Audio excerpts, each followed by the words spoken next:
Então nesse vídeo eu vou responder qual é o problema que está acontecendo com esse tipo de fundo e quais são os cuidados que você deve tomar.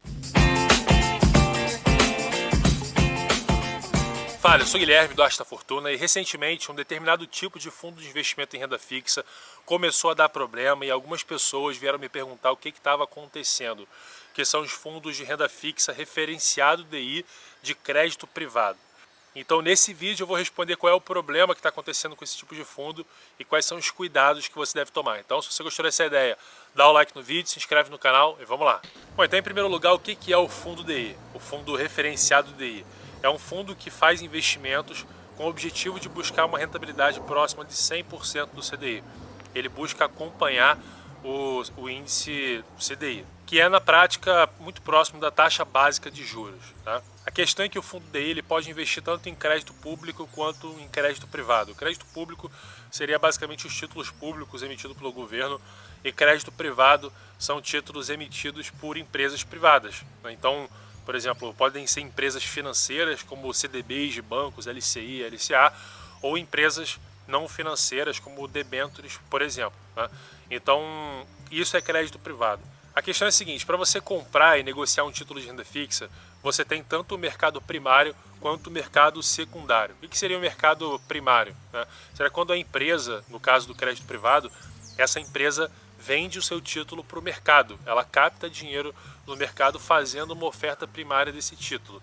Então o dinheiro que é captado vai para a empresa.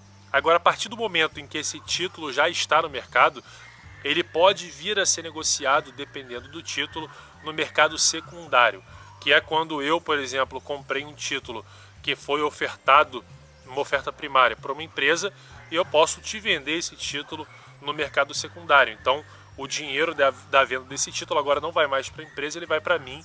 Eu estou só passando a titularidade desse título para uma outra pessoa ou para uma outra instituição, tá? Então o mercado primário é quando a empresa capta diretamente do mercado e o mercado secundário é quando as pessoas negociam esses títulos. É a mesma forma que acontece com as ações. Uma ação faz uma oferta pública, ela capta aquele dinheiro para ela, e a partir do momento em que as ações estão sendo negociadas na bolsa, a bolsa em si é o mercado secundário. Essa negociação está acontecendo no mercado secundário. A questão é que para título de renda fixa de crédito privado, a liquidez no Brasil para a maioria dos títulos é muito baixa ainda. Então um fundo referenciado DI, ele geralmente tem liquidez diária. E com a queda de juros que aconteceu muito forte nos últimos meses, né, o Banco Central vem cortando fortemente a taxa Selic, as pessoas estão ganhando cada vez, elas estão vendo, né, a rentabilidade desses fundos referenciados ao DI caindo cada vez mais, e elas veem coisas, por exemplo, a bolsa subindo, outros investimentos melhores, então elas resgatam desses fundos DI para poder aplicar em outras coisas que rendem mais. Porque hoje em dia um investimento referenciado ao DI vai render menos de 5% ao ano. Então, com o aumento do volume de resgate, os fundos referenciados que têm liquidez diária foram forçados a vender boa parte dos seus títulos no mercado para poder honrar com esses resgates. E aí quando eles forçam, quando tem um volume muito grande de venda no mercado que não tem tanta liquidez, eles são obrigados a vender esses títulos por um preço muito abaixo do que precisariam em condições normais ali de resgates, né, de volume de resgates. Então isso acaba forçando os preços desses títulos para baixo. Então isso é muito interessante de se observar pelo seguinte: as pessoas acham que renda fixa é uma coisa ultra mega segura e que nunca pode dar nenhum problema, nunca vai dar prejuízo ou nunca vai dar uma rentabilidade abaixo da previsível porque é fixo e tal. Só que esse nome renda fixa ele engana um pouco, porque renda fixa, na verdade, em geral, não é tão fixa assim.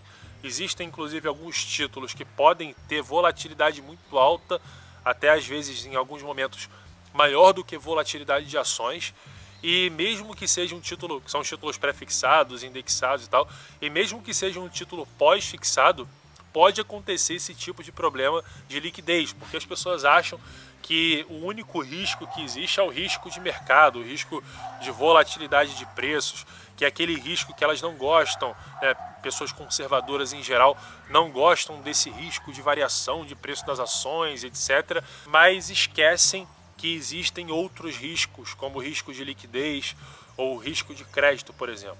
Então, nesse caso, o que tem acontecido com os fundos DI é o reflexo do risco de liquidez, porque o cara recebe um volume muito grande de resgate, ele tem que honrar com aquele resgate, porque geralmente fundo referenciado é D+1, ele precisa vender os títulos a mercado, e aí quando ele pressiona, todos os fundos pressionando venda nos títulos, é mercado, compra e venda. Se você tem um volume, uma pressão de venda maior, o preço de qualquer coisa cai, mesmo que seja um título de renda fixa pós-fixado, tá?